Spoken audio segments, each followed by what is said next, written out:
पीछे से फिर फ़ोन आता है मेरी हेड मास्टरानी को कि ऐसे ऐसे बात हो गई, लेकिन वो मुझे सुनाती नहीं है। मुझे कहती है कि राय कुमार जी गाड़ी निकालो अपनी, मेरी बेटी बीमार होगी, हमने हॉस्पिटल जाना है। मैंने कहा ठीक है। मैं गाड़ी निकालता हूँ तो बैठते हैं गाड़ी में, तो तेज़ चलाओ आप। मैं तेज़ चलाता हूँ।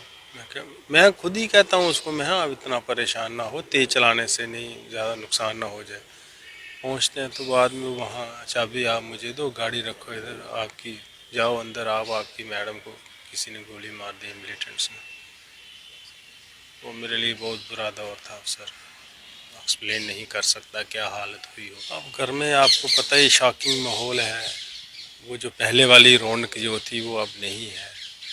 अब बेटी भी मिस तो करती है मम्मा को बहुत। अब नाम वो नहीं लेती मेरे सामने ताकि पापा दुखी हो जाएंगे, और वो बहुत समझदार बेटी है वो। नमस्कार, कंट्री मेल में आपका स्वागत है और मैं हूं आदित्य राजपूत। रजनी बालाजी, जिनको आप बखूबी जानते हैं, अगर बात की जाए तो कुछ आतंकियों द्वारा जो है इनकी गोली मारकर निर्मम हत्या जो है वो कर दी गई। गोपालपुरा के जो स्कूल में ये एज ए टीचर का काम करती थी और इनकी जो है कुछ आतंकियों द्वारा हत्या कर दी गई। और हमारे साथ आज बात करने के लिए मौजूद हैं रजनी बालाजी के हस्बैंड है हमारे साथ बात करने के लिए, इनसे हम बात करेंगे। और आपको पहले हम बता दें कि एक ट्वीट के माध्यम से लेफ्टिनेंट गवर्नर मनोज सिन्हा जी की तरफ से ये कहा गया है कि जिस स्कूल में ये टीचर थे उस स्कूल का नाम बदलकर रजनी बाला के नाम से जो है वो रखा जाएगा। इनसे हम जानते हैं सर, क्या लगता है कि स्कूल का नाम जो है रजनी बाला के नाम पर रखना है और आपकी ये डिमांड है कि जम्मू के किसी स्कूल का नाम जो है रजनी बाला जी के नाम पर रखना चाहिए। हाँ, नमस्कार आप सबको। ठीक है, ये रजनी बाला के नाम पे होना चाहिए, वहाँ भी होना चाहिए जहाँ, मगर मैं चाहता हूँ कि जम्मू में उसके नाम से कोई स्कूल होना चाहिए। इसका बेनिफिट ये होगा कि ये लोग जानते हैं या ये समझ ये पहचानते हैं, या हमें भी थोड़ा लगेगा कि ये रजनी वाला के नाम पे ये स्कूल है, हम जाएं वहाँ देखें उसको।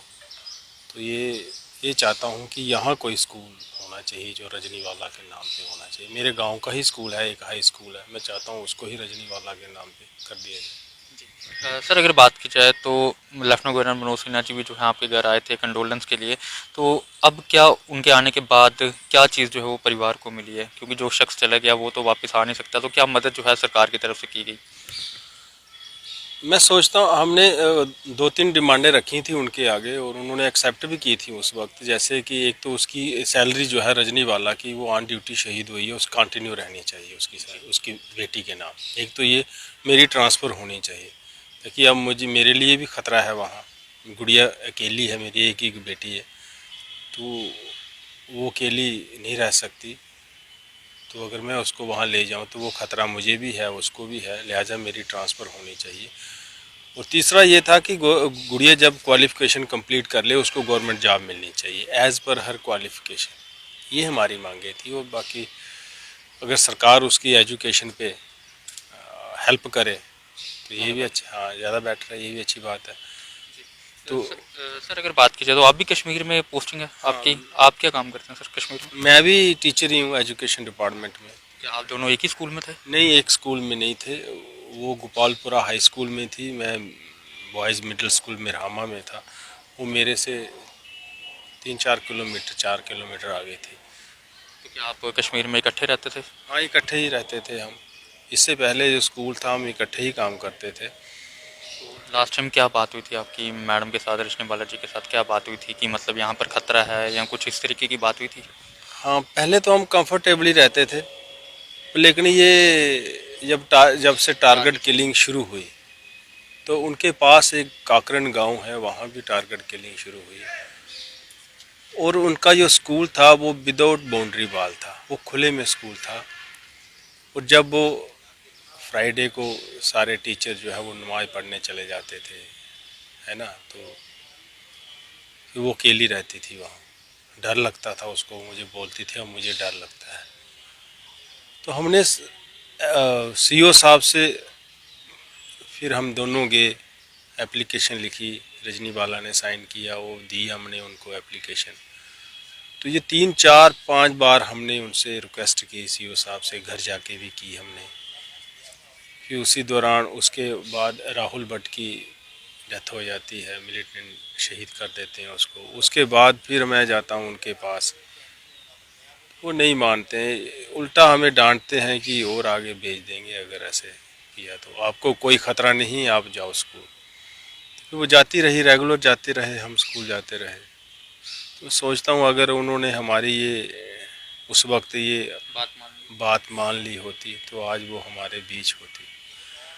मगर ये जो हमारे ऑफिसर्स हैं या एजुकेशन डिपार्टमेंट जो एडमिनिस्ट्रेटर जो होते हैं, अब इनको ये चीज़ देखनी चाहिए थी, आज भी, पहले भी नहीं देखनी चाहिए थी उनको, अब आगे भी देखनी चाहिए इनको, क्योंकि इनका काम ही यही होता है ना। यूटी जब ये पूरा वाक्य हुआ आपको किस तरीके से पता चला, कैसे पता चला आपको?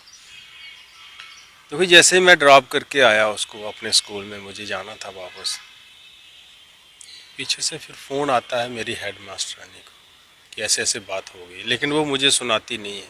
मुझे कहती है कि राय कुमार जी गाड़ी निकालो अपनी, मेरी बेटी बीमार होगी, हमने हॉस्पिटल जाना है। मैंने कहा ठीक है। मैं गाड़ी निकालता हूँ तो बैठते हैं गाड़ी में, तो तेज़ चलाओ आप। मैं तेज़ चलाता हूँ, मैं खुद ही कहता हूँ उसको, मैं हाँ, अब इतना परेशान ना हो, तेज़ चलाने से नहीं ज़्यादा नुकसान ना हो जाए। पहुँचते हैं तो बाद में वहाँ, चाबी आप मुझे दो, गाड़ी रखो इधर, आपकी जाओ अंदर, आप, आपकी मैडम को किसी ने गोली मार दी मिलिटेंट्स ने। वो मेरे लिए बहुत बुरा दौर था सर, एक्सप्लेन नहीं कर सकता क्या हालत हुई होगी मेरी उस वक्त। अनएक्सपेक्टेबल था, शॉकिंग था। अनएक्सपेक्टेड था वो, सोचा ही नहीं था ऐसा हो जाए। बहुत बहुत बहुत बहुत बुरा हुआ। तो ये अब बेटी भी छोटी है, बेटी वो भी याद करती होगी अपनी मम्मा को, किस तरह से संभालते हैं उसको, और घर पर किस तरह का माहौल है अब घर में आपको पता ही, शॉकिंग माहौल है। वो जो पहले वाली रौनक जो थी वो अब नहीं है। अब बेटी भी मिस तो करती है मम्मा को बहुत। अब नाम वो नहीं लेती मेरे सामने ताकि पापा दुखी हो जाएंगे, और वो बहुत समझदार बेटी है, वो 8th में पढ़ती है वो। काफ़ी कमी महसूस होती होगी आपको भी जब आप घर जाते होंगे, खाना या कोई ऐसी बात जो याद आती होगी बार बार? बहुत याद आती है, बहुत याद आती है उसकी। इकट्ठे रहते थे हम तीनों, हमने ज़िंदगी ही इकट्ठे गुजार दी तीनों ने एक ही कमरे में।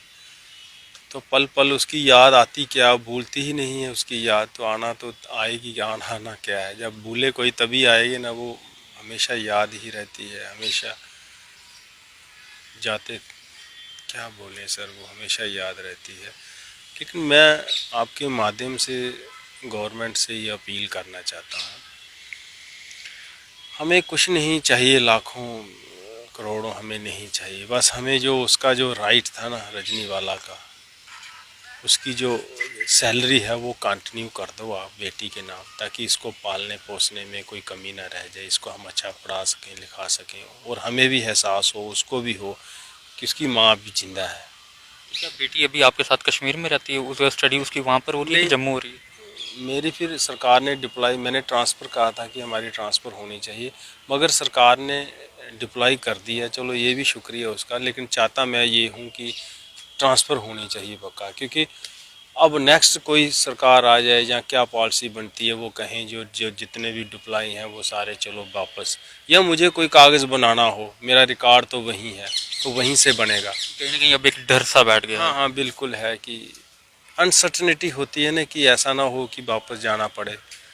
तो ये सरकार जो डिपार्टमेंट है, ये कुछ दिनों के बाद ये मांगता रहता है, इन्फॉर्मेशन मांगता है, अपनी इन्फॉर्मेशन दो, और हमारी इन्फॉर्मेशन तो वो रिकॉर्ड में ही होती है, वहीं से दे सकते हैं हम। तो लिहाजा ट्रांसफ़र होनी चाहिए ताकि मेरा रिकॉर्ड इधर आ जाए। दूसरी, उसकी सैलरी जो है वो कंटिन्यू रहनी चाहिए। उसकी रिलीज़ अब जो बंद कर दी है, उसी दिन से बंद कर दी थी, वो वही महीने की मिली, उसके बाद बंद कर दी। और कोई रिटर्न हमें प्रूफ मिले कि गुड़िया जो उसकी बेटी है वो एजुकेशन ख़त्म करने के बाद इसको गवर्नमेंट जॉब मिले। क्या अभी मतलब सरकार की तरफ से जो उनकी सैलरी थी वो नहीं दी जा रही आपको? नहीं, सैलरी बंद कर दी है उसकी। सरकार की तरफ से क्या मदद की गई आपकी? फिर सिर्फ आपकी डिप्लॉयमेंट हो गई है? बस यही, एक तो 5 लाख रुपया दिया सरकार ने। क्या 5 सिर्फ लाख, एक 5 लाख में एक शख्स को खोना काफ़ी है? वही मैं बात कहना चाहता हूँ कि 5 लाख क्या होते हैं, हैं? एक गवर्नमेंट जॉब करती थी वो, टीचर थी वो, और उसकी शहादत का सिर्फ 5 लाख रुपया दे रहे हैं आप, है ना। ये तो एक इंसल्ट करने वाली बात है एक टीचर की, बेइज्जती वाली बात है ये। और इससे क्या इनकरेजमेंट मिलेगी जो बाकी वाले लोग वहाँ काम कर रहे हैं, क्या इनकरेजमेंट मिलेगी? वो कैसे वहाँ फ्रीली काम कर सकते हैं? क्या दिमाग में रहा होगा कि अगर हमें भी किसी ने मार दिया तो क्या पीछे सरकार हमारे साथ खड़ी रहेगी? ये तो सवाल उठता है ना उनके दिमाग में भी। तो ये सरकार को खड़े रहना चाहिए। अब किसी जो शहीद हो जाता है, अब वो तो चला गया, उसकी फैमिली के साथ, उनके बच्चों के साथ, उनके साथ सरकार को खड़े रहना चाहिए, है ना। और जो लोग अभी जहाँ प्रोटेस्ट कर रहे हैं, इनके साथ भी खड़े रहना चाहिए, इनके बारे में भी सरकार को सोचना चाहिए। तो ये थे हमारे साथ लेट श्री रजनी बालाजी के हस्बैंड, और इनका साफ तौर पे कहना है कि जो रजनी बालाजी की सैलरी थी उसे कंटिन्यू जो है वो दिया जाए, ताकि उनकी बेटी की परवरिश जो है वो अच्छे तरीके से हो सके, और बाद में जब वो बच्ची बड़ी होती है तो उसकी क्वालिफिकेशन के हिसाब से उसकी गवर्नमेंट जॉब जो है वो भी लगनी चाहिए। आप लोगों की क्या राय है, आप भी जरूर साझा कीजिएगा। तब तक के लिए बने रहे आप कंट्री मेल के साथ।